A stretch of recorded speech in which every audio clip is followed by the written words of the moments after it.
Welcome to Learn Accounting Finance. In the next 1.5 hours, you will learn the basics of accounting so that if you have zero knowledge of accounting, by the end of this video, you will be able to prepare financial statements such as balance sheet, income statement, and cash flow, as well as be able to explain how those financial statements are prepared and what is the meaning of each. If you are interested in an accounting career or finding a job in the field of accounting, I recommend that you watch this video till the end. Subscribe to my channel and like the video so that you can always come back to this video in case you need to refresh your memory. If you understand the basics I share in this video, you are pretty much ready to start a job as an accountant. Or maybe you already have a job as an accountant and you want to clarify the concepts in your day-to-day work. Go ahead, watch the video till the end and let me know if you found this information helpful, do you have any additional questions, and whether or not you find accounting boring or interesting. Let me know in the comments and let's get right into accounting. Accounting is the language of business. Why is it called the language of business? Well, it records every business transaction.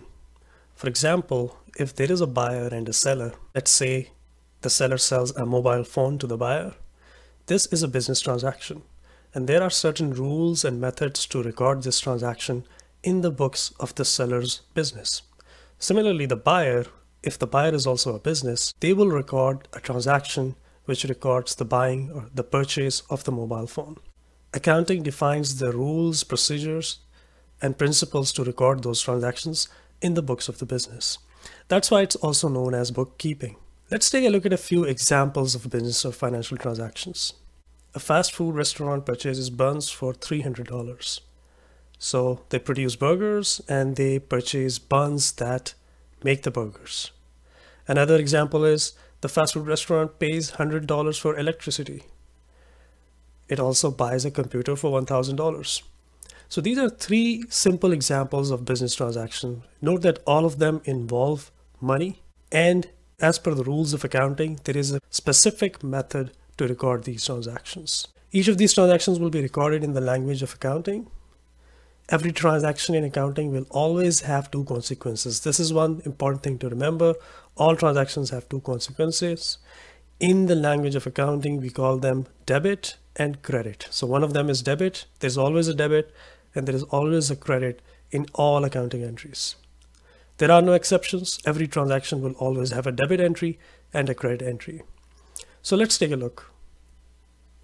So the first example of purchasing of buns, how will we record it? Well, a non-accounting entry, which is also sometimes called single entry, will be, for example, cost of buns, $300. So if you're not an accountant and you are recording this transaction, you have this business, you would just be recording a single line showing the cost of buns. However, an accountant will record it as a double entry with debit and credit. And the entry will look something like debit buns inventory, which is an asset of $300, and credit cash paid, which is also an asset of $300. Note that there is a debit and a credit. The total of the amounts is exactly the same. So the debit always equals credit. And in this case, we have an increase in asset, which is inventory. And we also have a decrease in another asset, which is cash. We will discuss what are assets, liabilities, equity, income, and expenses in detail. The key in accounting is to start thinking about each transaction in terms of the two consequences or results. Each transaction results in either an increase or decrease in assets, liabilities, expenses, income, and equity. That's pretty much it in a nutshell. All of the transactions that an accountant will record related to a business will always impact one or more of these five categories, which are assets, liabilities, expenses, income, and equity. Now let's look at the second example, which was payment of the electricity bill. So again, a non-accountant will record a single line showing cost of electricity, $100. But an accountant will record as debit electricity, which is an expense, $100, and credit cash, because cash is paid out, so there is a decrease in cash. So credit $100 as well. The example of purchase of computer, very similar. Non-accounting entry, cost of computer $1,000. And accounting entry would be debit computer, which is an asset. So you now have an asset physically available in the business in accounting, we record that separately as an asset, and then credit cash because cash was paid out. So whatever cash the business had at that point, there is a reduction of $1,000, and that is shown through the credit entry. Let's look at the rules of debit and credit. So this is an important slide. These are the rules which, as I mentioned, there are no exceptions. So you can always count on these rules. The rules say that you will debit assets when there is an increase and you will credit assets when there is a decrease in asset. Okay, so in the previous example, we saw that when we purchased a computer, there was an increase in our computer assets. So let's say the restaurant already had one computer and they purchased another one. So now they have two. So that's an increase in asset. On the other hand, we saw cash being decreased. So when we paid out cash for electricity, we paid out cash for the computer. In those cases, we have a decrease in cash. So let's say if the company already had $2,000 and they paid $1,000 for the computer, now the balance has decreased by 1,000, and that decrease of 1,000 is recorded as a credit to the asset. Okay. Liability, equity, and income, they are actually opposite of assets and expenses. So in case of liability, when the liability increases or equity or income increases, there is a credit, and when they decrease, there is a debit. And expense actually follows the same logic as assets. So assets and expense have similar debit and credit response, while liability, equity, and income also have similar but opposite to asset and expense. A point to note that out of these 5 categories, assets, liabilities, equity, income, and expense, asset, liability, and equity are part of the balance sheet, which is a financial statement. And if you're not aware of this, we will discuss that in detail. And income and expenses are part of another financial statement, which is called the income statement, sometimes also known as profit and loss statement or P&L statement. As we noted, assets and expenses have similar response or follow the similar principle of debit when increased, credit when decreased, liability, equity, and income, credit when increased, debit when decreased. If you wanted to make it easy to remember, you would think about only assets and expenses, debit when increased, and everything else is opposite, right? So if I focus on this alone, assets and expenses, debit when increased, I can make an abbreviation of AEDI.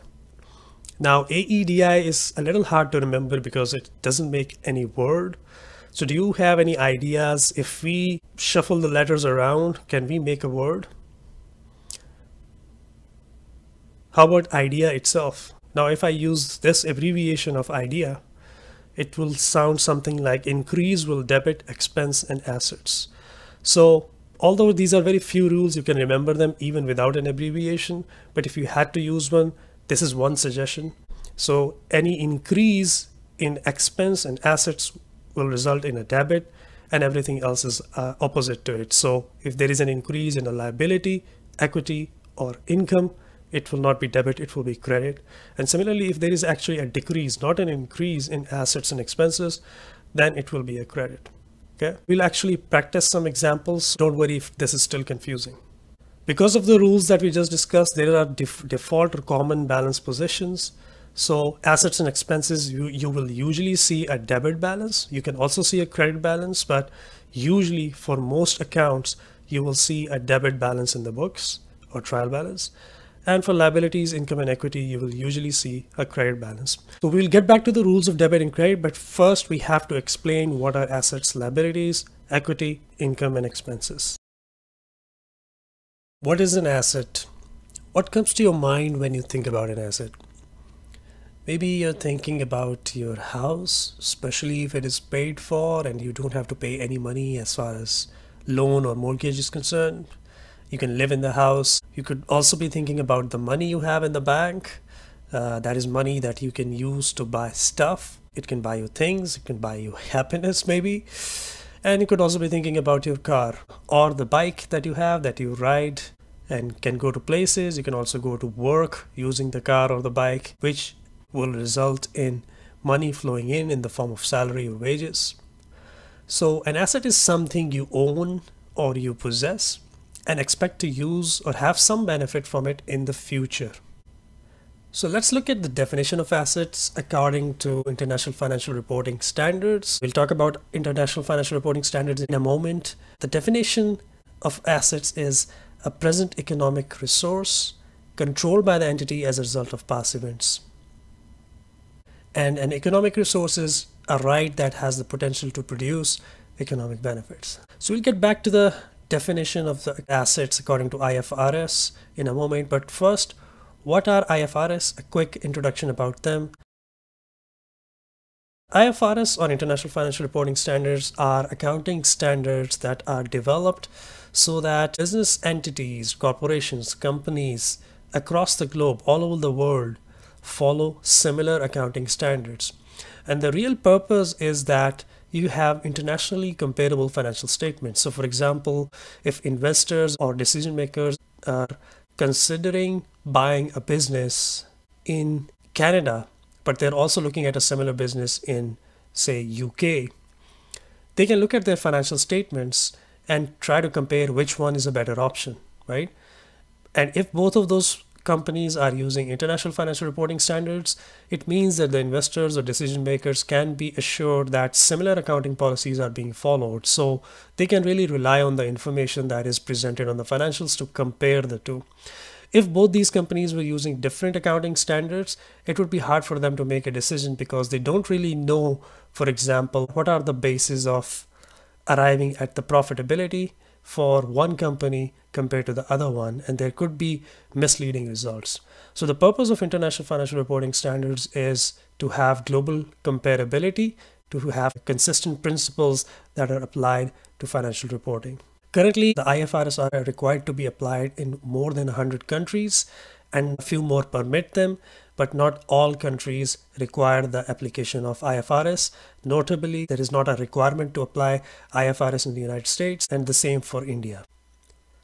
So we can take a look at the geographies where IFRS are required to be applied or permitted. So the first one is Africa and the Middle East. You can see a lot of the countries highlighted as red require IFRS standards for reporting or financial presentation, especially for listed companies. And then you can also see a few countries where IFRS are permitted. If you look at Asia, you see again quite a few countries, but you can see India and China currently do not require IFRS, but you see countries like Pakistan, Australia requiring IFRS. In the Europe, IFRS is heavily adopted, and you can see a lot of countries in Europe currently require IFRS. And then finally, Americas. On the left side, you have North America, and on the right side, you have South America. So you can see a lot of countries in South America currently have adopted IFRS. In North America, you can see United States has currently not adopted IFRS. So if you want to check the profile of your own country, wherever you live in, you can go to this website here at the bottom. And when you go to this website, you can select your country, and it can show you some information like this, where, for example, I selected United States, and it shows the extent of IFRS application. In this case, you can see that IFRS are not required for domestic public companies. In fact, US GAAP is the requirement. However, IFRS standards are allowed or permitted for listings of foreign companies, right? So, and also currently more than 500 foreign companies registered on the SEC are applying IFRS. Similarly, for India, you can see there's no application requirement for IFRS. In fact, India has its own accounting standards which are required, but they are substantially converged with IFRS standards. So there are a lot of similarities.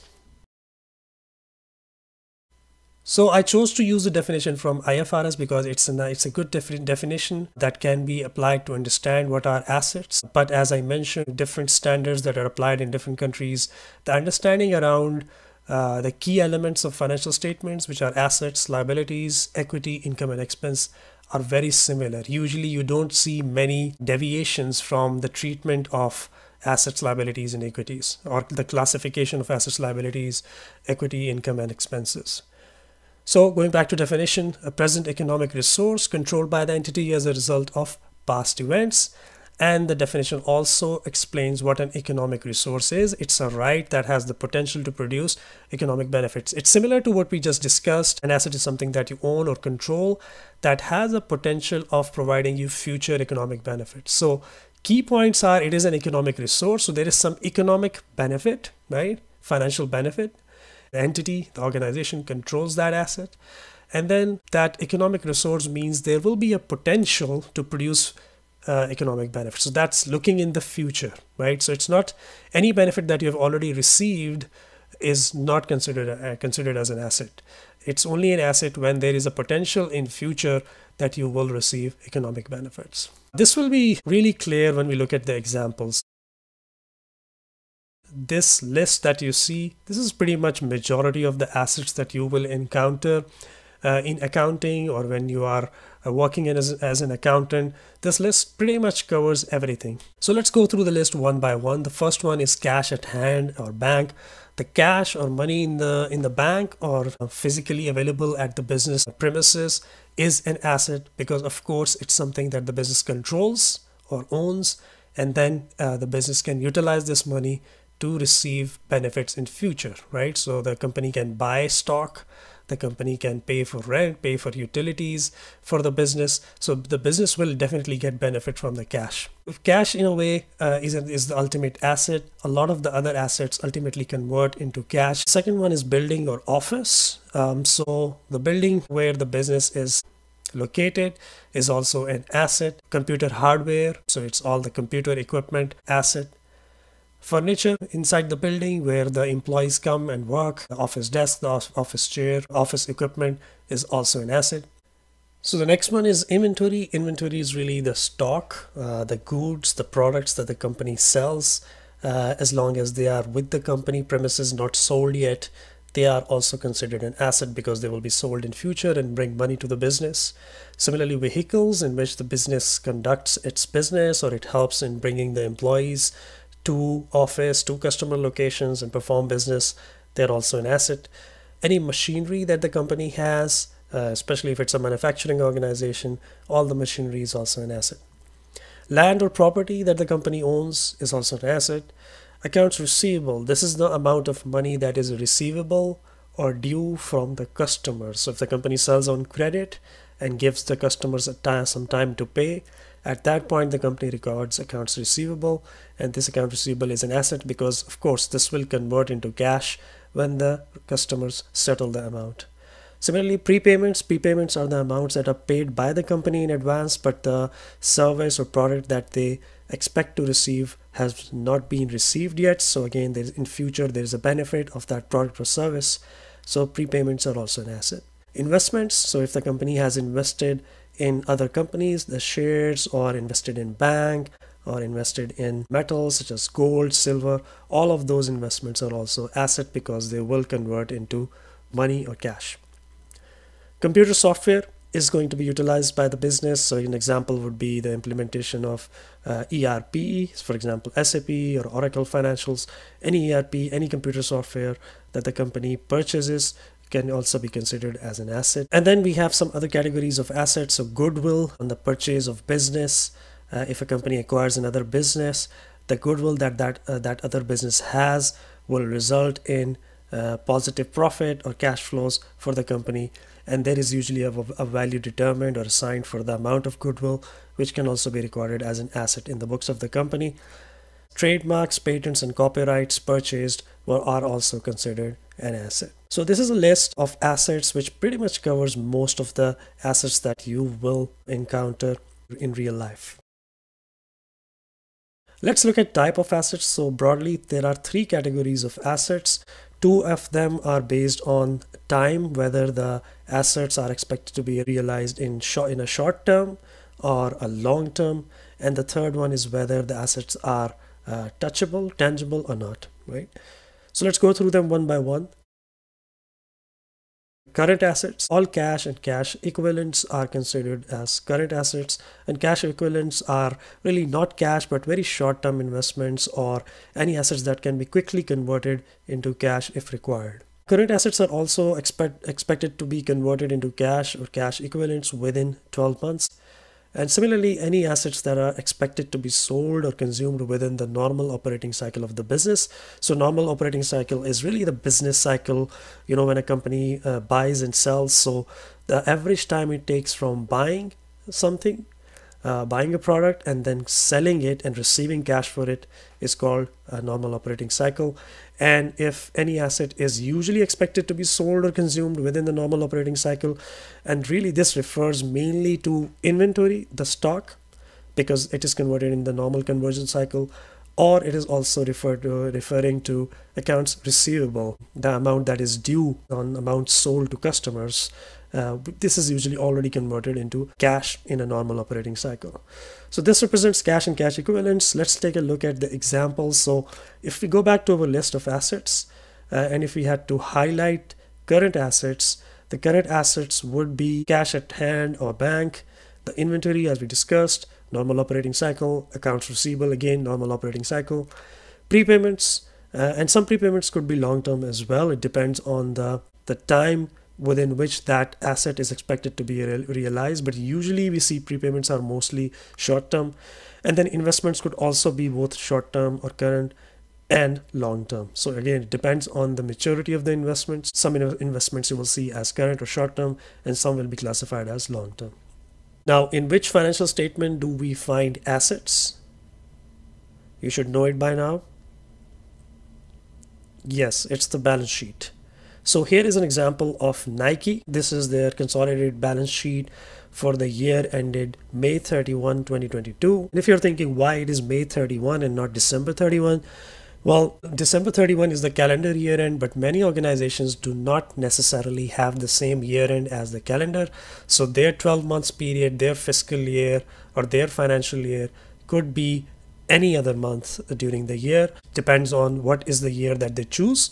So in the case of Nike, they have chosen that May 31st is the year end. So this is the balance sheet with balance sheet line items, and we are looking at the asset side of the balance sheet. This is not the complete balance sheet.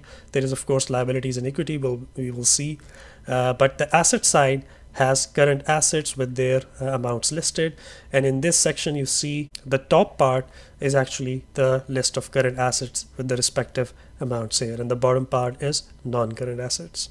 So what are non-current assets? Really all the assets that are not current assets, all the assets other than current assets are non-current assets, but they're also expected to be utilized or converted to cash over more than 12 months.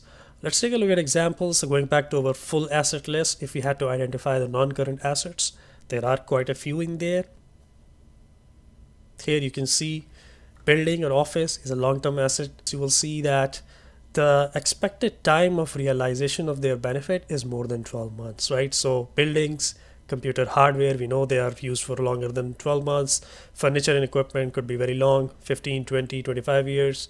Then you have vehicles, of course, more than a year. Machinery, land or property, well, land could be forever. Investments, yes, if these are long-term investments, then they are considered as non-current assets.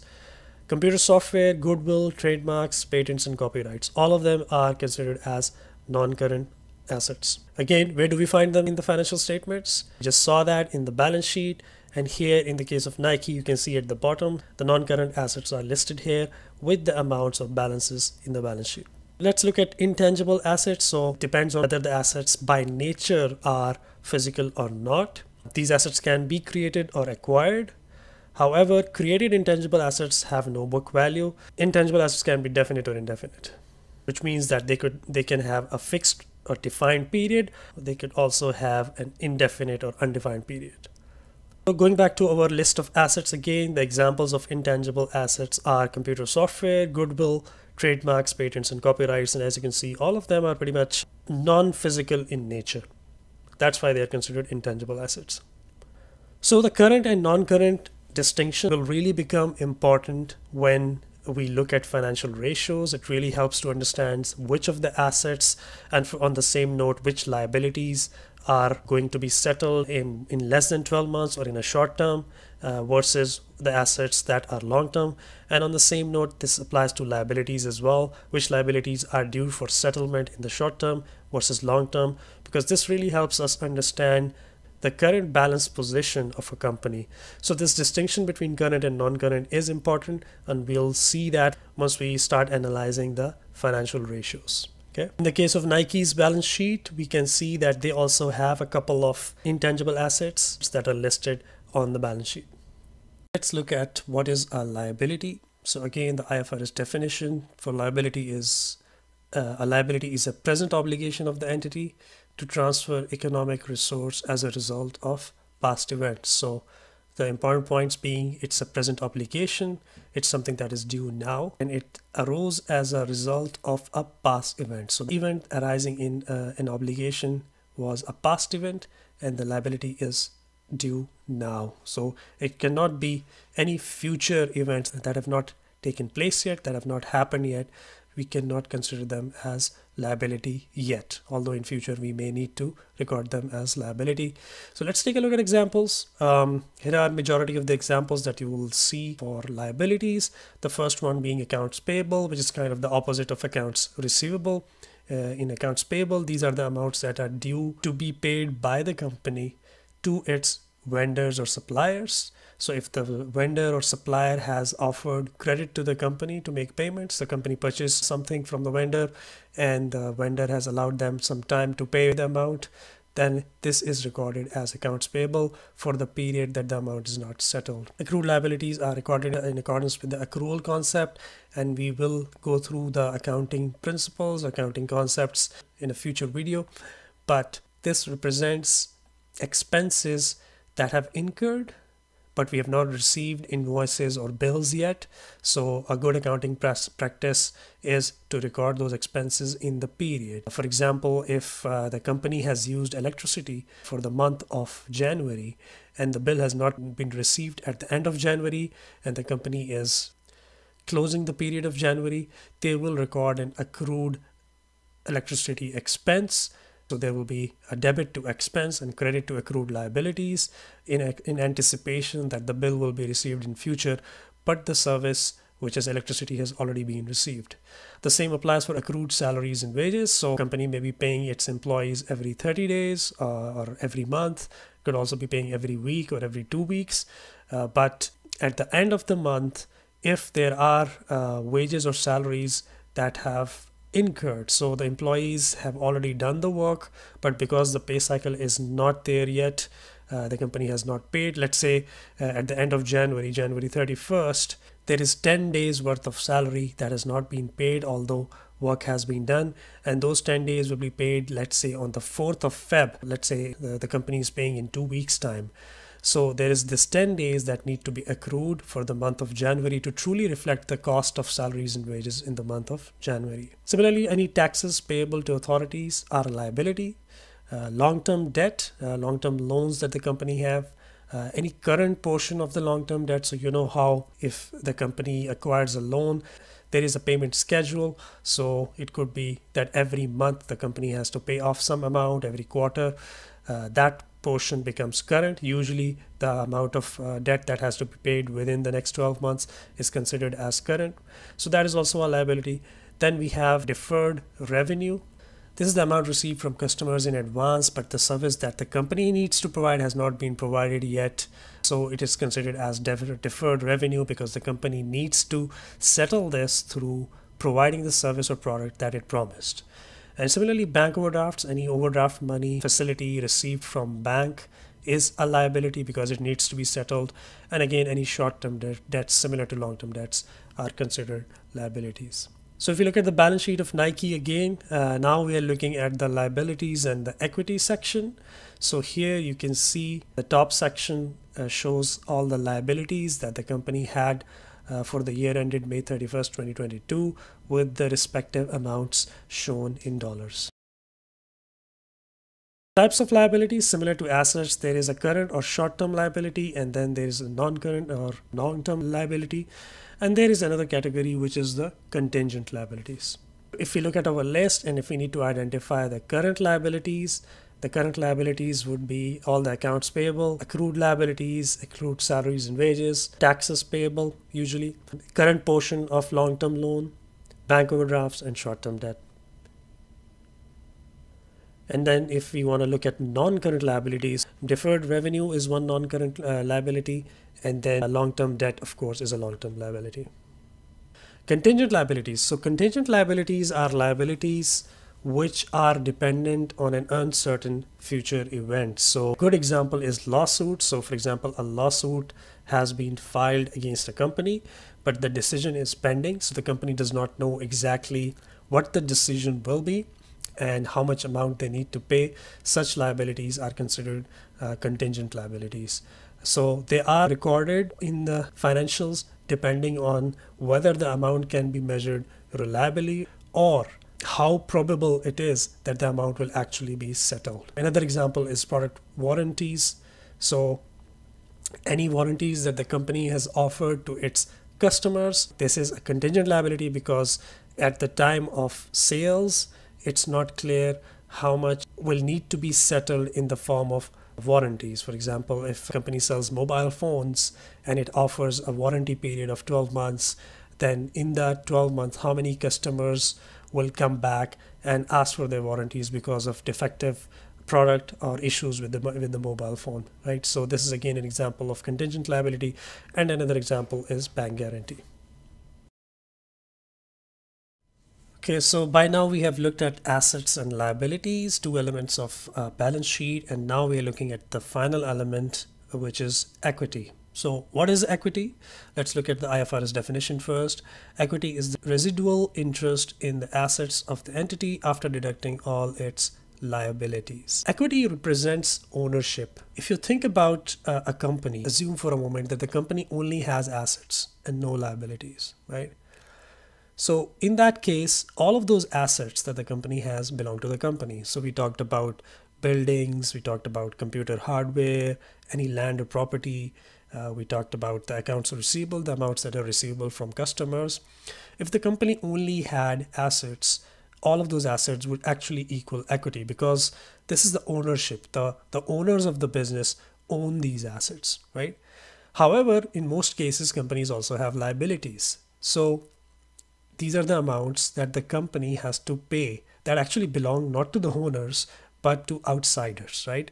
That's why equity is assets minus liabilities. So you look at the assets which the company owns or the owners own, but you deduct liabilities from the assets, and that gives you equity. Equity usually represents ordinary shares. Shareholders of a company, they own shares, and the value of those shares is represented under equity. It could also be preference shares and any accumulated retained earnings, which means that every year that the company earns profit or even loss, the owners or the equity holders own that, right? So it goes into equity. And we will see that when we go through the financial statements such as P&L and balance sheet, where accumulated retained earnings come into play. So accumulated retained earnings really show the accumulated profits over the years. So if the company has been in business for 10 years, over the period of 10 years, all the profits that the company has earned will be reflected as accumulated retained earnings. Now this brings us to a very important point, which is the balance sheet equation. So while understanding assets, liabilities, and equity, we could see that equity is equal to assets minus liabilities. We just discussed that. Or we could also say that assets equal to liability plus equity. Just a little bit of shuffling of the equation shows that assets are equal to liabilities plus equity.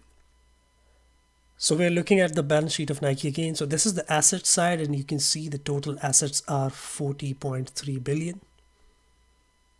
And if you look at this other side, which is liability and equity, all these lines are liability, and from here you see shareholders equity. This is the section of equity. You can also see retained earnings in there. So the total of liabilities and equity is 40.3 billion. If you look at the prior year, the balance sheet was 37.7 billion for equities and liability. And if I go back to the assets, you see assets were also 37.7 billion. So the equation will always balance. The assets will always equal liability and equity. Here you can see again the numbers as we just saw on the financial statements of Nike. So as mentioned, you can find equity in the balance sheet, usually in the liabilities and equity section. You see here total liabilities and shareholders equity, and these are the line items for the equity represented in the balance sheet. If We have looked at the balance sheet items, assets, liabilities, and equity. Now it's time to look at the income statement items, income and expenses. Let's look at the definition first. So income is increase in assets or decrease in liabilities that result in increases in equity, right? So we have already learned about assets, liabilities, and equity, and income is simply an increase in assets. So it could either be an increase in assets or a decrease in liabilities, but it results always positively in increasing in equity. We have to exclude any increase in equity directly done by shareholders or owners of equity. For example, if they provide additional funding to the business in the form of ownership shares, that will not be considered income. But other than that, all the business transactions that result in an increase in equity, and practically speaking, this is really increase in profits, this will be considered as income. Expenses, on the other hand, are the opposite of income. They are decrease in asset or increase in liabilities that results negatively or decreases in equity other than the equity holders' contributions. So the key points for income and expenses: income will result in an increase in equity or increase in profits, and expenses will result in a decrease in equity or decrease in profits. What is income then? Income is money received or receivable from sales, services, or investments. It increases assets, for example, cash. It decreases liability. For example, we discussed about accrued liabilities. So the company records the bill for January in the month of January, but the bill has not arrived yet. It comes in later. Let's say the bill comes in and it's actually lower than what the company estimated. So that will be a reduction in liability that has already been recorded. So that would be that difference of what was originally recorded as an expense versus now the revised amount will be an income. So income increases equity or profits. And if you remember from the rules of debit and credit, an income is a credit entry when increased and debit when decreased. Some examples of income. When a business sells burgers for cash, remember, there is an increase in the cash asset. Right? So the selling of burger results in an increase in cash, which is an asset, and the accounting entry is cash received, debit, and credit sale of burgers. This is the income or revenue. So this section, as you see, this is the recording of income. If you remember, there's always double entry, dual impact. So the asset increases and income also increases, but in the form of a credit. Just a point to note here, cost of sales will also be recorded in this case in accordance with matching principle, and we will be discussing accounting principles in a separate section shortly. Examples of income include sale of goods, service income, dividend income. This is the dividend that is received from any investments that a company has in other companies, interest income, rental income, and gain on sale of assets. So any assets that the company owns when they sell them, and if there is a profit on that sale, that's also considered income. Expenses. So expenses are costs incurred in exchange for something. Remember from the definition, it is a decrease in asset, for example, cash. So when you pay for something, that's an expense. The asset cash is reduced. It also can result in increase in liability. For example, accounts payable. So when the company purchases something on credit, it records an accounts payable liability, and it results in decrease in equity or profit. Finally, it's a debit entry when increased, credit when decreased. An example of expense: when a business pays rent for the building, accounting entry is debit rent, this is the expense, and credit asset, which is cash. So here you have the decrease in asset. Some examples: there are many examples of expenses. A few of them are salaries and wages, training costs, meals, rent, cleaning, office supplies, electricity, gas, water, repair, maintenance, taxes, interest paid, depreciation, insurance expenses, leases, rental equipment, and travel expenses. So all of these you can see are outflows for the company. These are expenses where the company has to pay, and as a result, the asset is decreased, but also profit is decreased. So it has a negative impact on the equity. Let's look at Nike's income statement. So here all the income and expenses are listed on the income statement. If you look at this, revenues and other income are the income in an income statement. When you see revenues, and if you see other income, which is a negative number in this case, and in bracket you can see it shows if it's income it will be a negative number or shown as in brackets. So these are the two lines for income, and everything else is an expense. So cost of sales, so cost of the products that Nike sells, plus any demand creation expenses, operating expenses. Operating is really the business expenses to run the business, interest expense, and then tax expense. All of them are expenses. And finally, you have net income, which is a difference of income and expenses. Income minus expenses is your net income.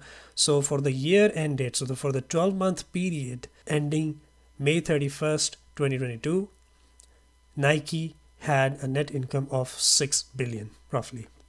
So now we have looked at all the elements of financial statements, from assets, liabilities, equity, income, and expenses. As discussed earlier, assets, liabilities, and equity are part of the balance sheet, and income and expenses are part of the income statement. We'll now look at the accounting principles, and then we will jump back into rules of debit and credit and some accounting entries as a practice. Okay, now let's look at the accounting principles. These principles are applied when preparing financial statements or preparing accounting entries. So a few principles that we will be discussing are accrual principle, matching principle, consistency, cost or historical cost principle, going concern, materiality, revenue recognition. These are the principles that we will be discussing, but of course there are some more accounting principles as well. So accrual principle, very important accounting principle. Accrual principle states that we need to record transactions in the period when they actually occur, not when related cash is paid or received. This is the opposite of cash basis of accounting. So we discussed a little bit of that earlier, but an example would be if you pay the electricity bill for the month of January in the month of February. According to the accrual principle, record the expense in January. So if you were not following accrual principle, you would only record the transaction when you receive the invoice or when you receive the bill. But according to accounting principle, you know that the service has been provided, electricity has been provided for the month of January. That is the period when the expense has actually incurred. So you will record this expense in the period in the month of January. And you could also use an estimate if you don't have the bill and you don't know what the exact amount is. But you want to be able to show the users of financial statements, the people who look at the results, they should be able to understand truly when are expenses taking place. This is one of the key principles to remember. The next one is matching principle, another very important principle, and it's somewhat similar to the accrual principle. What it says is match revenue and expenses or cost and benefits so that they are recorded in the same period. So an example is we record cost of sales expense in the same period as when the sales revenue is recorded. So if a company buys some stock to sell, again, let's take the example of mobile phones, right? So the company buys mobile phones and the company plans to sell them.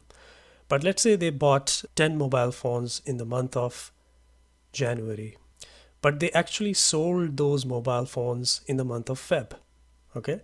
So in the month of January, we will not record any cost of sales, although we did purchase those mobile phones and we actually even paid for them.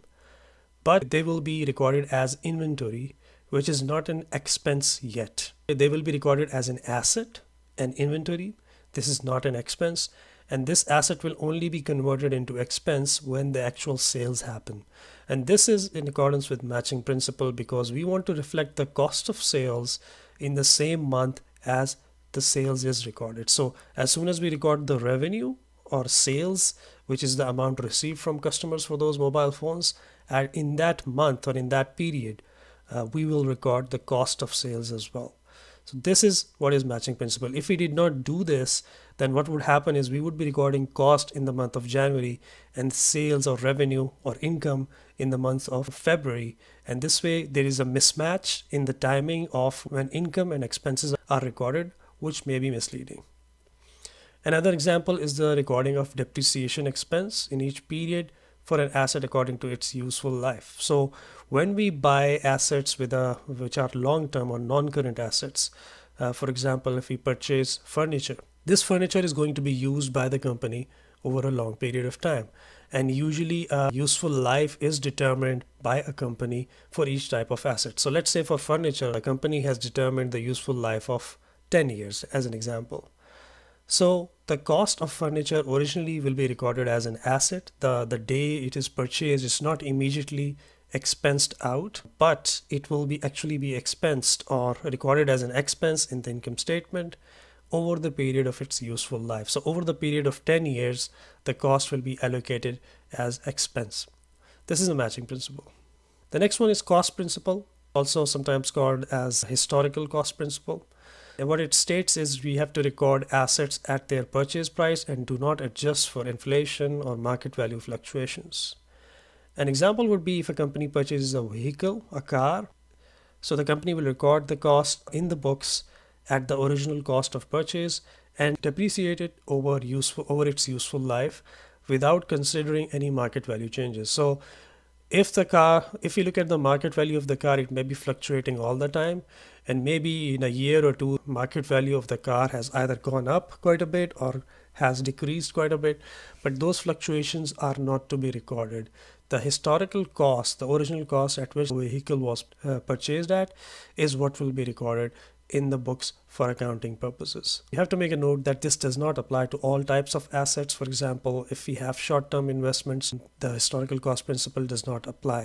The historical cost principle also does not allow recording of assets which were not acquired in a transaction, so we do not have a reliable cost to measure them. For example, internally generated goodwill or trademark. The going concern principle, it's also an important principle. What it states is that there is an assumption that the business will remain in operations for the foreseeable future. We do not expect the business to be shut down in the near future. So the business is expected to continue as it is. The business is expected to have sales, have customers, have revenue and profits in the foreseeable future. And we are not shutting down the business. Therefore, as a result, we do not need to write down assets, because think about it this way. If the business is continuing, all the assets that the business that have been recorded at original cost or historical cost are still valid. It's still considered correct to keep the assets at their net book value, the original cost less depreciation. But if the business is discontinuing, if the business is not going to continue, the management has decided to sell it, then in that case, those assets may not be truly reflecting their value if we keep them at historical cost. So, for example, a business has a very specific machinery that cost a lot originally, but that machinery is not required now by any other businesses. There are no buyers for that machinery. So if the business is shutting down, that asset value is then inflated. It's overstated, because really those future economic benefits that were expected to be received from this machinery are no longer valid. The only way that machinery was going to provide us those benefits was if we continued business and that machinery continued to produce those products. But now, when we are discontinuing the business, for sure, we are not going to use that machine, and nobody else is looking to buy that machine as well. Maybe we can sell that machine as scrap, and that is really the true value of that machine then. In that case, the value of the assets need to be written down.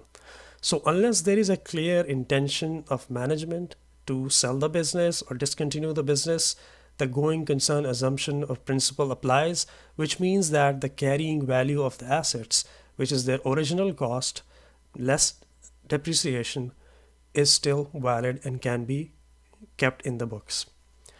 This is an important principle, and you will notice that auditors, external auditors, when they audit the financial statements of a company, they also assess the company's going concern status. They have to do that, and they have certain criteria or indicators which help them make that decision that the company can present or prepare their financial statements with the going concern assumption. The next one is materiality principle. And what it states is that if the amount is not large enough to influence the decision of investors or decision makers, a misclassification or omission is not material. If there is an asset with a useful life of 10 years that costs only $25, right? So an example would be calculator.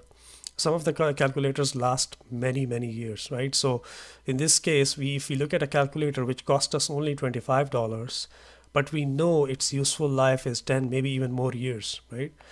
But according to the principle of materiality, if we prefer to expense that asset immediately, basically not record it as an asset, instead record it as an expense in the income statement, we can do that. This is allowed.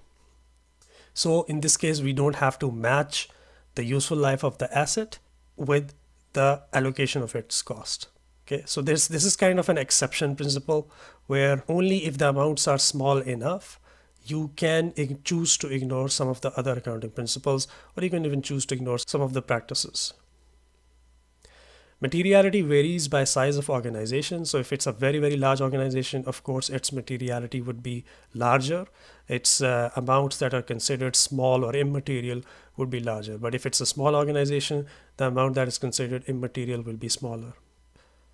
Based on this principle, many organizations have a policy to record as expense asset costing less than a certain amount. So you will see that very often that many organizations have an amount identified already, that any amount that is less than this amount, for example, let's say $5,000.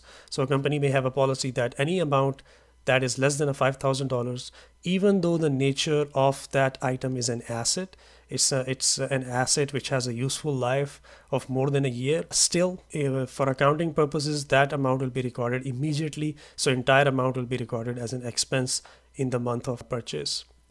Revenue recognition principle. So the principle states that we have to record revenue as and when goods or services are delivered, regardless of when cash is received. So it's a combination of accrual and matching, focusing on revenue. An example is when a product is sold for credit, revenue is recorded when product is delivered, not when cash is received. Okay. Similarly, when revenue is related to a project work, so it's a long project, it takes some time over which it's completed. Revenue is recorded based on percentage of completion, not when payments are received. So while the company may receive advance payments of, let's say, 50% on a project, they will record revenue based on the percentage of completion of that project. And there are very specific guidelines in the standards on how to record the revenue in accordance with percentage of completion principle. Consistency principle. We need to consistently apply accounting principles, policies, and methods unless a better one is available. And this is again to help the users of the financial statements, the decision makers, understand the performance of the business over multiple periods of time. If the company is changing its accounting policies and principles, which also may change the treatment of accounting entries or assets, liabilities, income, expenses in the financial statements, then it is difficult for the decision makers to make decisions because they cannot compare the financial result between periods.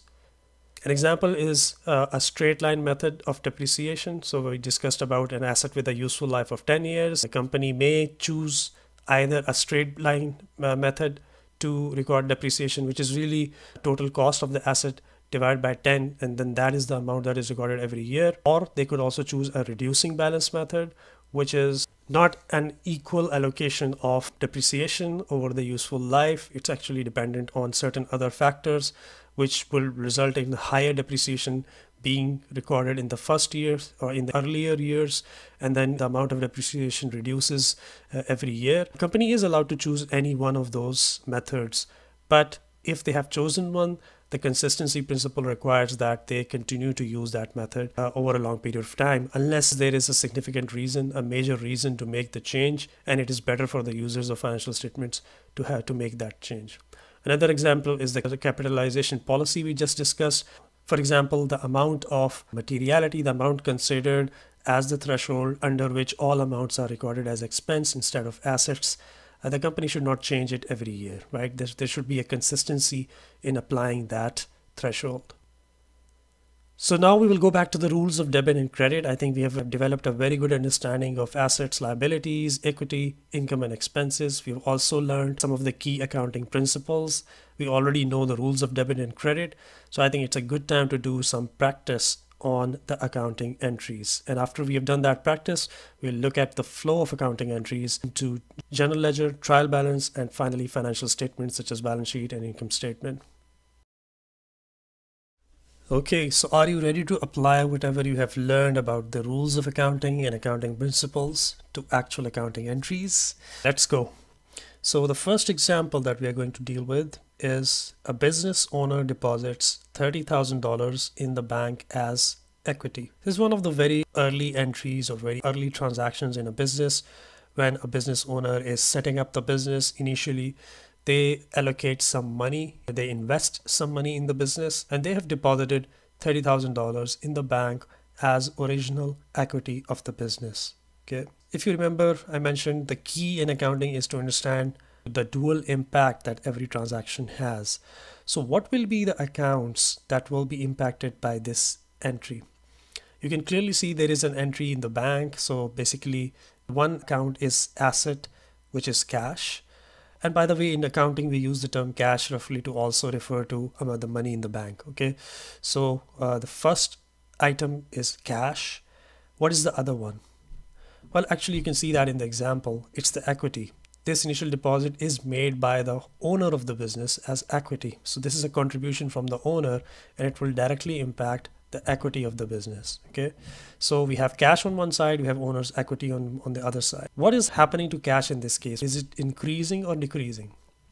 Well, because the amount is being deposited, it is increasing. So cash is increasing. What is happening to owner's equity? Is it increasing or decreasing? Well, for the business, it is also increasing because the business had no equity, or there was no business. And with this deposit, the business now has equity. So from $0 to $30,000, there is an increase in equity. What is the nature of the cash account? Is it an asset, liability, equity, income, and expense? By now, I'm sure you know cash is an asset. And what about equity? Well, the name says it. Equity is equity, right? So we can see that there is an increase in cash, which is an asset, and there is an increase in equity, which is equity.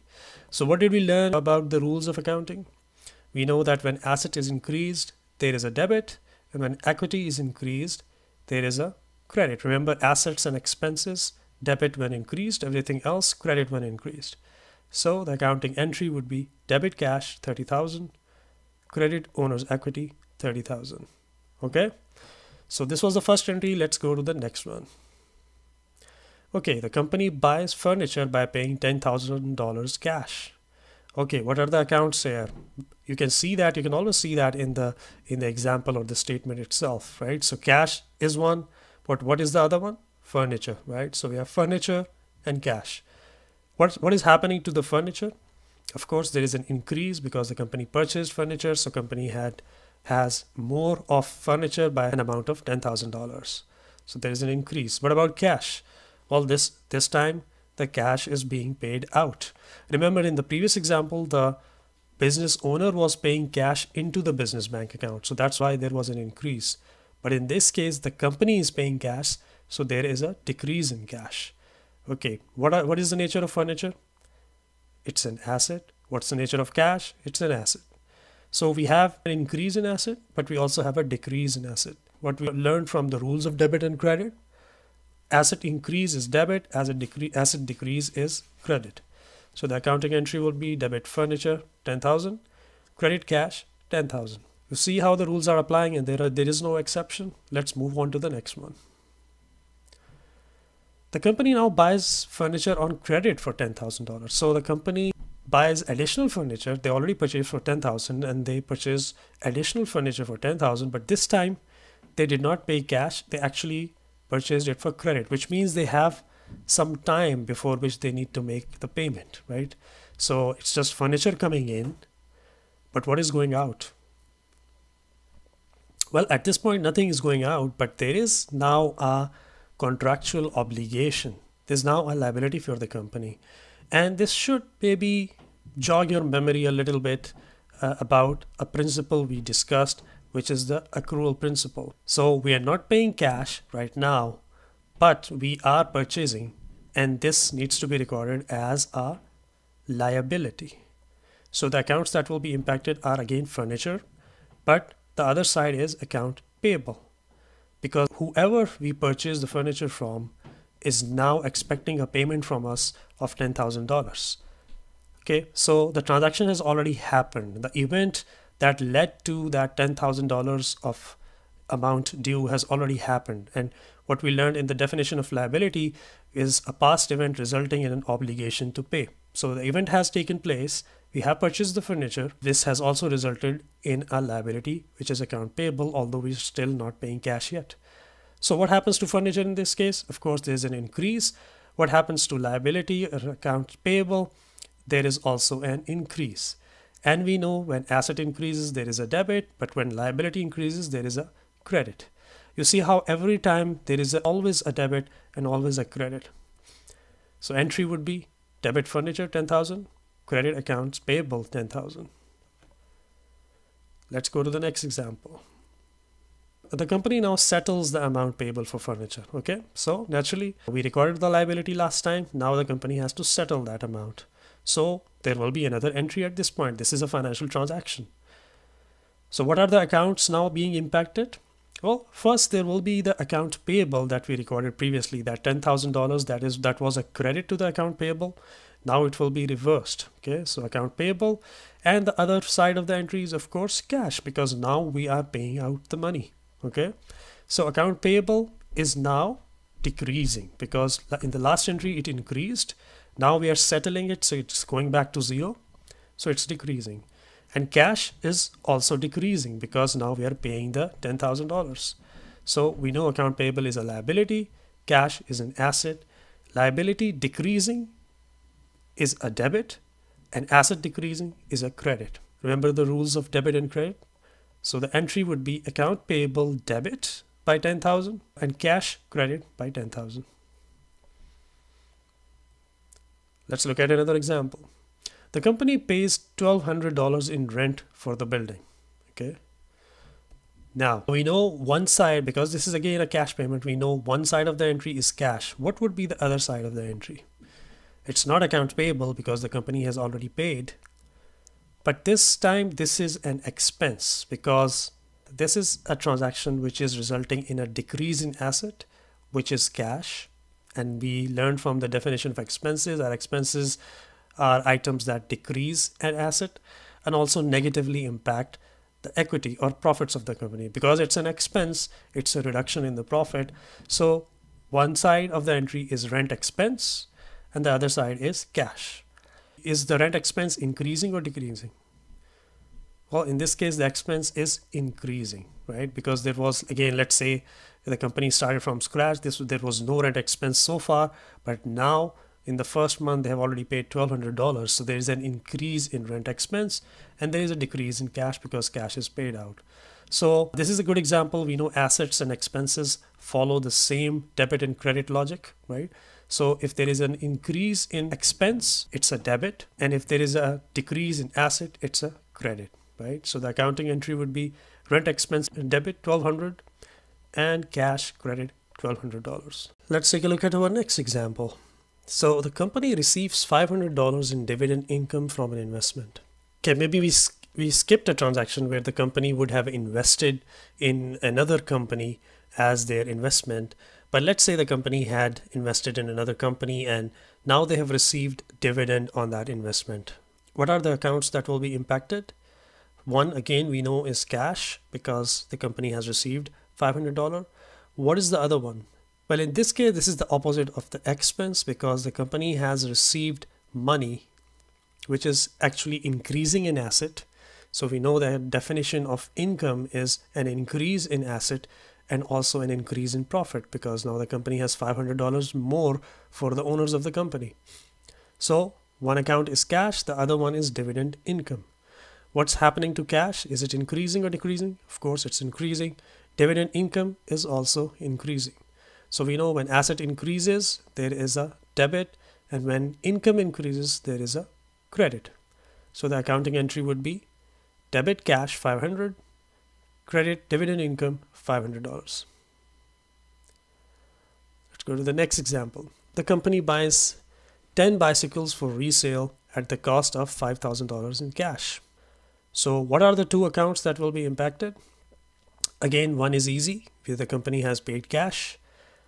And the other one, bicycles. These bicycles will be kept by the company as long as they are sold, right? So the bicycles are an asset to the company because they are expected to provide economic benefit or money in future, right? So one of the account is inventory. Now, any assets that the company buys for resale, and as long as they are with the company and not sold yet, are considered stock or inventory in accounting language. And the other side of the entry would of course be cash. So what's happening to inventory? Of course, it's increasing. The company has, let's say, 0 inventory of bicycles. Now they have 10 bicycles. So there is an increase in this asset. And on the other side, there is a decrease in the asset, which is cash. So increase in asset is debit, decrease in asset is cash. So accounting entry would be debit inventory, $5,000, credit cash, $5,000. So note that we discussed this in the accounting principles as well, the matching principle. Although the company has purchased these bicycles for sales, but they are not recorded as an expense yet. And the reason is because they have not been sold yet. The amount will be recorded as expense depending on when and how many bicycles are sold. So we are waiting now. We are keeping the bicycles in the inventory as assets until sale is made. And that is the time when we receive the revenue or income from the bicycles. And according to the matching concept, that is when we will record the cost of sales. And now we get to that. So the company now sells 5. Remember, they originally purchased 10 bicycles, but they sell 5 of them for $4,000 in cash. Okay. So there will be 2 entries at this point. One will be to record the sale and the other one to record the cost of sale. Matching principle. Now, what is the cost per bicycle? We know the company purchased bicycles for $5,000 and there were 10 bicycles. So that means the cost of each bicycle is $500. And the selling price is $4,000 divided by 5 because the company sold 5 bicycles for $4,000. So the selling price is $800. But you can already see on each bicycle, they are making a profit of $300, which is 800 minus 500. Okay. So the company sells 5 bicycles for $4,000. The first entry this will be the sales side of the entry. So the accounts that will be impacted are, one is cash, of course, because the company has received $4,000. The second will be sales or income. So cash is increasing. We are receiving cash, or the company is receiving cash, and sales are also increasing because the company had no sales up until now. But with the sale of these 5 bicycles, the company now has sales of $4,000. So cash is an asset and sales is income. The accounting entry for this one will be debit cash $4,000, credit sales $4,000. Remember again the rules of debit and credit. When liability, equity, and income increase, there is a credit. When liability, equity, and income decrease, there is a debit. On the other hand, when asset and expense increase, there is a debit. And when asset and expense decrease, there is a credit. The rules of debit and credit always apply. The second entry for the same transaction which is sales of 5 bicycles, now we apply the matching principle and record the cost. So originally those 10 bicycles were recorded as inventory. Now 5 of those need to be recorded as cost of sales. So one of the account that will be impacted is the cost of sales. What is the other account? That will be the inventory account, because the inventory was an asset with expected future benefits. Now those future benefits are actually being realized. The asset now converts into expense as cost of sale, and we will record cost of sale of 5 bicycles and a decrease in assets of 5 bicycles. Okay, so cost of sale, inventory, cost of sale is an expense, and this is now being increased. So really this is because of matching principle, because truly the expense is not happening at the time of sale. We had already purchased it, but because we are matching costs and revenue, the expense is being recorded now. The other impact is inventory will decrease. So we had inventory of 10 bicycles, now it has decreased by 5. So there is a decrease in inventory. Cost of sale is an expense, inventory is an asset. So the accounting entry would be debit cost of sales 5 times 500. We know the cost per single bicycle is 500. So the cost of 5 bicycles would be 2500, and credit the same amount, which is inventory, by 2500. Now what happens to the remaining 5 bicycles? They are still part of the remaining inventory balance. So original $5,000, that was the original cost of inventory of 10 bicycles. We sold 2500. Remaining $2,500 will still be in inventory account, the books of the company. When the company sells more bicycles, the inventory balance will be reduced further with the cost of sale entry, the entry number 2 that we just looked at. Note that both sale and cost of sale entries impact the company's profit and ultimately equity. You saw that we noted that the company is making about $300 per bicycle, but the way it's recorded in accounting is through two entries. One is the sale entry, where we record the income, and the other entry is the cost of sale entry, where we record the expense. And both these entries have an impact on the profits or equity of the company. Next up, we will learn about the flow of accounting entries. So far, we have practiced 9 accounting entries. So we have a little bit of practice of double entry. Now it's time to see how these entries flow in the accounting books or accounting records of a company. So if you look at the flow, in these days, modern times, where mostly accounting is done through a computer system, the flow would be like this. It starts with the journal entry or the accounting entry itself. This is summarized in a journal ledger, which then transfers to the trial balance. And then finally, from the trial balance, the financial statements are prepared. So if we look at each one of them one by one with example, let's start with journal entries. So journal entries record all business transactions or double entries in chronological order. So in old times, when there were no computer systems, imagine you are the accountant and you have a journal in which you are making sure that all of the accounting entries are being recorded. So the best approach would be that you record each accounting entry or business transaction based on when they take place. So that's why the journal entries were recorded in a chronological order, that is based on the date and time. Let's take a look at the example of our accounting entries that we just practiced. So here I've summarized all of the entries we have done in Excel in a general journal format. So in our case, let's say the name of the company was Bold Bikes Company. So in the books of Bold Bikes Company for the month of January, you can see all of the entries are entered based on the date. So it starts with 1st of January when the owner of the business invested $30,000. So the entry was cash debit, owner's equity credit, and there is usually some description as well, such as in this case to record initial contribution to equity. And then all the other transactions that we just practiced are also entered. So you can see on the same day he purchased furniture for cash. Then on 5th of January he made another purchase of furniture, but this time on credit, right? Then on the 10th of January he paid the amount payable for the furniture purchased. On 15th of January, he paid rent. On 16th, he received dividend income. On the 20th of January, there was a purchase of 10 bicycles. So it was recorded as inventory. On the 23rd January, there was a sale of 5 bicycles. So the accountant recorded sales. And on the same day, 23rd January, he also recorded cost of sales. So these are about 9 entries which are shown or which are entered in the general journal, or this is the first step where the accounting entries are recorded in a sequence based on the date and time. Okay, so the next step is the journal ledger.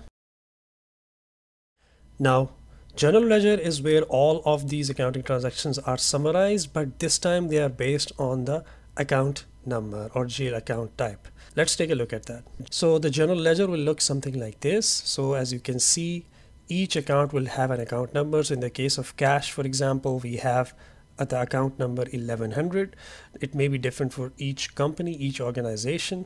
There's usually some logic applied when assigning account numbers. They're usually in a sequence.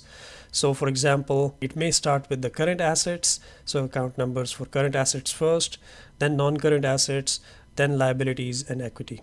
So in this case, you can see that for cash, the account number is 1100 1100, and you can see all of the entries are summarized here. So general ledger is a very good summary if you want to see what happened in the cash account, right?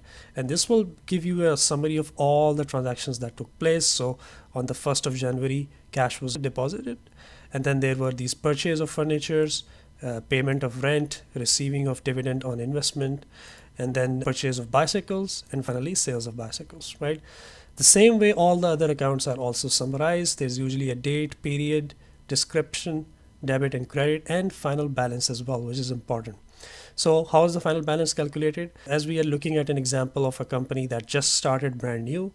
So the start of the month on the 1st of January, before any transaction took place, the balance in the cash account was 0. the first entry increased the balance to 30,000. The second entry, which was a payment, reduced the balance by 10,000 to 20,000.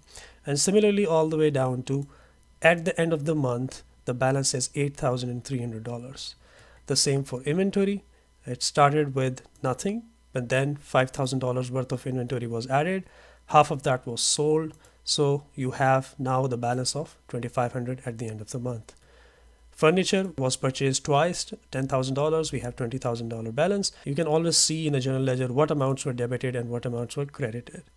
The same for accounts payable. We started, there was a balance, but it was already paid off during the month. So the closing balance is zero. Owner's equity at start of the business, $30,000 were deposited. No change in there. The owner's equity usually remains the same unless any changes are done by the owners of the business. And then of course we have the sales. We recorded the sales of $4,000. Note that this is showing a negative balance. Usually negative balance denotes a credit balance and positive balance denotes a debit balance. Similarly, dividend income of $500. Cost of sales of $2,500, and see it's a positive balance because it's a debit balance. And then rent of $1,200. If you look at total debits and credits, this is the sum of all of the entries that are done so far. You will see that they're always equal. Okay. Now in this flow, the third item would be the trial balance. So what is a trial balance? A trial balance is a list of all accounts with balances. Let's take a look at an example of the trial balance as well. So from this journal ledger, we can see a summary of all of these individual account balance in a trial balance.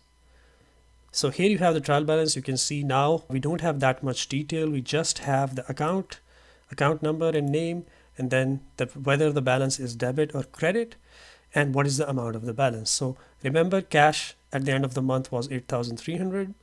Inventory at the end of the month was $2,500, and so on. So this is a summary of all of the balances. You may recall I mentioned that assets usually have a debit balance, and which is exactly the case in this case. Accounts payable, if there was a balance, would probably be a credit balance. But in our case, in this example, we have already paid the amount for accounts payable, so there's no balance there. Similarly, owner's equity, we have a credit balance by default. And then we discussed also that all income accounts usually have a credit balance and all expense accounts usually have a debit balance. So again, you can see all the debit and credit balances are equal. And this is a very good summary of all of the accounts in the books and what are their balances at any given point in time. And when I say any given point in time, as you can see, it says trial balance January 31st. So this is information as of January 31st. However, if you wanted to see all the transactions that took place, you could actually go back to any single journal ledger. So again, for example, for cash, you can see all the transactions that took place in the month. And here you have the final balance of January 31st.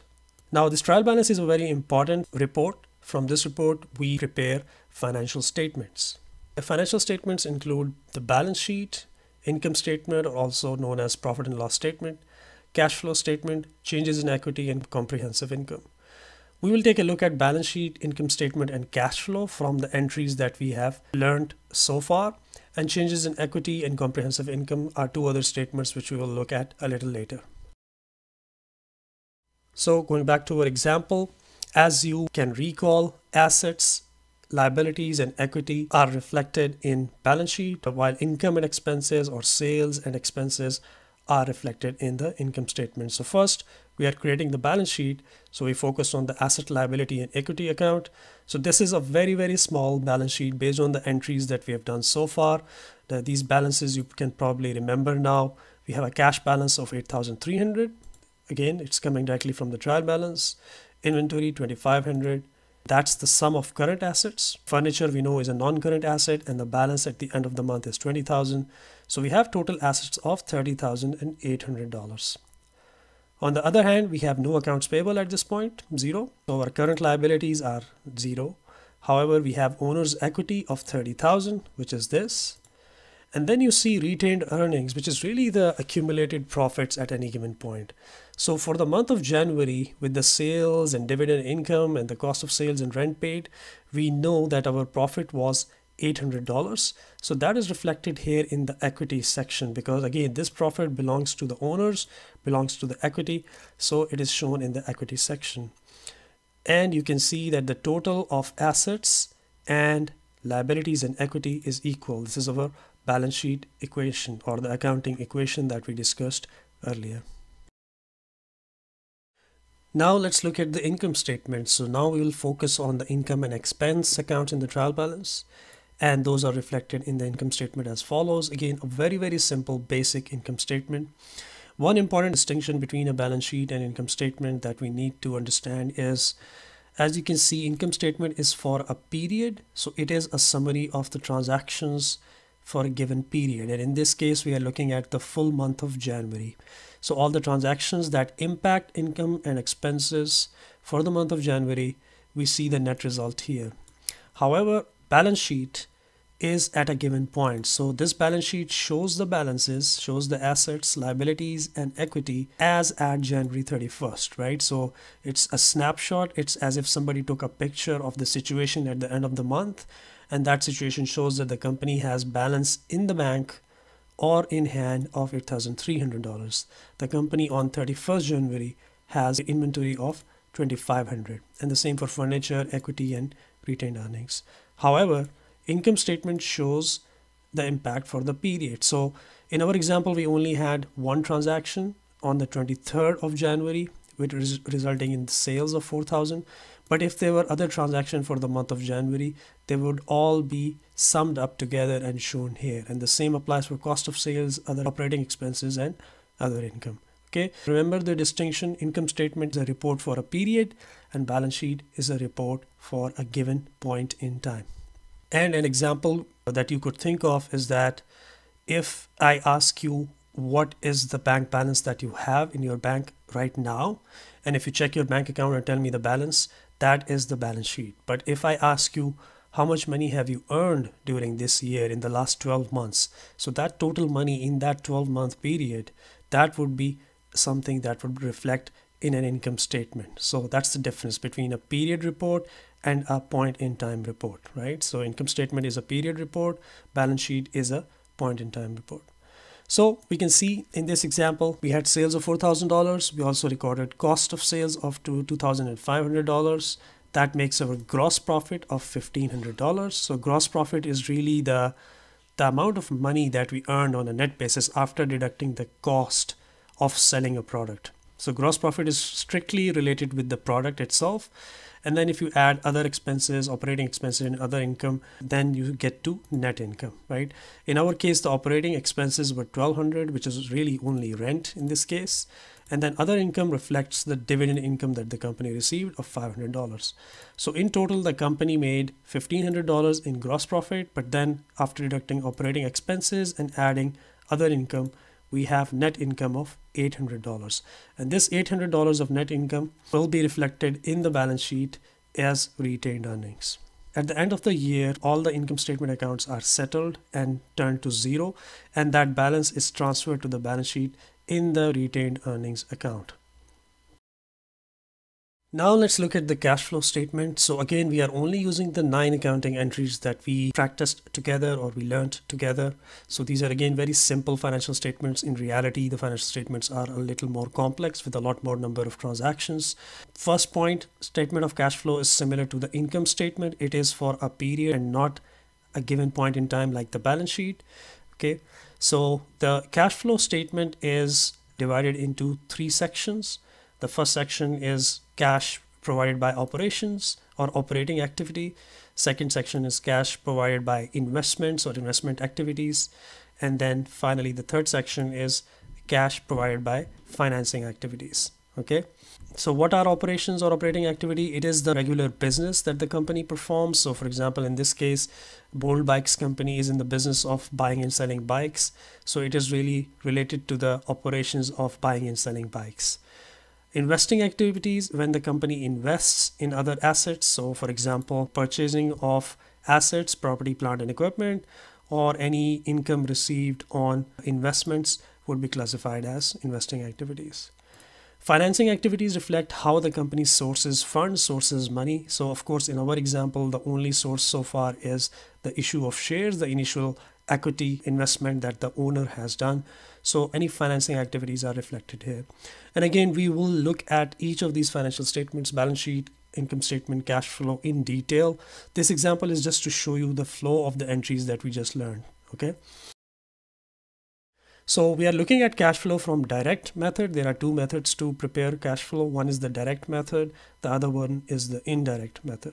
So the direct method is where we actually look at all individual transactions, or we summarize them to understand what was the cash flow, what was the cash inflow or cash outflow from each activity. This is actually the method that is recommended by standards, but it's not an easy method. It's not easy to have all the information readily available. So most organizations prefer the indirect method. And the difference between direct and indirect method is that in the indirect method, we start with net income from the income statement and adjust any non-cash items that we are aware of out of that net income to arrive at the cash provided by operations. Okay, so it's more like an indirect method of arriving at the cash flow from operations compared to the direct method where actual direct cash flows are reflected in the cash flow statement. Okay, so if you look at cash used by operations, so we know customers, cash collected from customers is an operating activity, is the normal business operations. So we know that we had sales of 4,000 and all of that money was received in cash. So we have cash collected 4,000. Cash paid to suppliers, we know that when the company purchased 10 bicycles, it ultimately paid them $5,000 in the month of January. So that's a negative amount or a cash outflow. Similarly, the company also paid rent of $1,200, and that's pretty much it for the cash flow from operations. These are the three operating activities which impacted cash flow, and there's the net total of negative $2,200. Now, if you look at the investing activities, the company purchased furniture costing $20,000. That's negative cash flow. However, the company also received dividend income of $500 in the investing activities. So the net cash flow from investing activities is $19,500. Now we look at financing activities, and that's only the issue of shares, or really it's only the investment of the owner to deposit cash for equity, and that's $30,000 positive. Now this gives us the total from financing activities, and if we add all of these activities up, which is cash flow from operations, cash flow from investing activities, and cash from financing activities, we arrive at a net balance of 8,300. So in the cash flow, we also reconcile the total movement, which was 8,300 for the period, to the final closing balance. Now in this case, we are really looking at the start of a business where initially there was nothing. So cash and cash equivalents at the beginning of the period was 0, and the movement during the period of January in cash is 8,300 positive, net positive movement. At the end of the month, the cash balance is 8,300.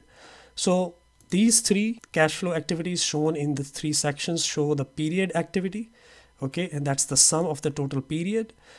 However, we add the opening balance at the start of the period to give us the final closing balance, and this amount, cash and cash equivalents at the end of the period, would match your cash balance, cash and cash equivalents in the balance sheet at the end of that period. So in this case, you can see it matches. Let's say in the month of January, the company had further cash flows. So then all of those further cash flows will also be added. And then your total cash and cash equivalents balance at the end of the period will always match what you see in the balance sheet. A quick look at the indirect method of cash flow. So in the indirect method, instead of directly going to the cash collected from customers or cash paid to vendors or suppliers, we start with the net income, which was $800. If you recall from our income statement, this is the $800. Then we will adjust for any non-cash items or any items that should actually be reflected in the investing activities or financing activities. Okay, so we don't have any non-cash items, but a good example of a non-cash item is depreciation expense. In our example, we did not have that entry so far, so we are not excluding any depreciation expense here. But we do have dividend income, and dividend income should really be reflected in the investing activities. So we exclude it from here. So you see a negative $500 here, but you see positive 500 here because we are actually showing the cash flow from dividend out of operations, but in the investing activities. Then we have indirect method of calculating the cash flow from accounts receivable, inventory, and accounts payable. We call it the changes in working capital. So you really need the balance sheet to calculate these. And you can see in case of accounts receivable, there is no change, right? There's no accounts receivable so far in this balance sheet. And you see I have created a comparative balance sheet of the previous period. That should actually be December 22. Yeah, so end of December 2022, there was nothing. So in accounts receivable, there is no change. There's no activity, so we leave it as 0. Inventory, we had 0 inventory at the end of December, but during the month, or say at the end of January, we have now inventory of 2,500. So when we do indirect cash flow, any increase in inventory and account receivable is a negative cash flow, as you can see with the brackets here, and any increase in accounts payable is a positive cash flow. So in this case, inventory has increased. You can see from 0 to 2,500, we see a negative cash flow of 2,500. And we don't have, although we did have accounts payable during the month, but by the end of the month, there is no accounts payable. You can see it's still 0. So for cash flow perspective, it's neutral. There's no change in accounts payable. Again, this is indirect. It's a little complicated to understand, but impact is exactly the same. So if you see cash provided or used by operations is showing $2,200 negative, which is exactly the same as what we calculated for cash provided from operations.